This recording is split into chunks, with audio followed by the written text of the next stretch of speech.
যেগুলা মুসলমানের বিরুদ্ধে কথা কয় এগুলো জানাজা কেউ পড়তে যাবেনও না, পড়াবেনও না। ওর লাশ কুত্তায় খাইবো, ওর লাশ কাক খাইবো, ওর জানাজায় কোনো মুসলমান যেন শরীক না হয়। হুজুরের সাহাবী হুযায়ফাতুল ইয়ামান কোন মুনাফিকের জানাজায় শরীক হইতেন না। আমরাও সাহাবীদের মতো কোন মুনাফিকের জানাজায় যাব।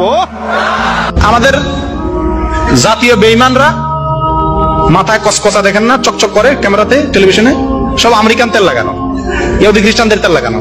এই আমেরিকান তেল লাগায় আসা এসব বুদ্ধিজীবী নাস্তিক বেঈমানের দালালরা সব সময় বলে যে যেদিন আমাদের সমাজ থেকে, রাজনীতি থেকে, রাষ্ট্র থেকে, সংবিধান থেকে ইসলামকে উঠাই দেওয়া যাবে, সেদিন দুধের নহর বইবে আমাদের দেশে। সম্মানিত ভাইয়েরা, কুফরিয়ার কোথায় গেলে আলেমরা মুখ খুলবে? কুফরিয়ার কোথায় গেলে আমরা মুখ খুলতে বাধ্য হব?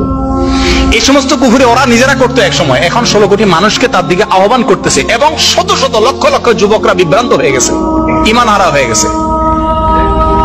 আগে একটা সুবিধা ছিল, এককালে মানুষ কাফের হয়ে গেলে মুসলমান থেকে অমুসলমানদের দলে চলে যেত, বোঝা যেত এই লোকটা কাফের হয়ে গেছে, বেঈমান হয়ে গেছে, মুরতাদ হয়ে গেছে।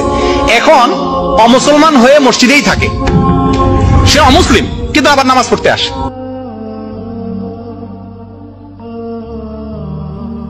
হাজারে নেই কি হুজুর তারিয়ালা টুপিয়ালা, ওই যে কয় ঠিক না বেঠিক। আমি বললাম এটা কি ওর বাপে কওলা করে দিয়ে গেছে?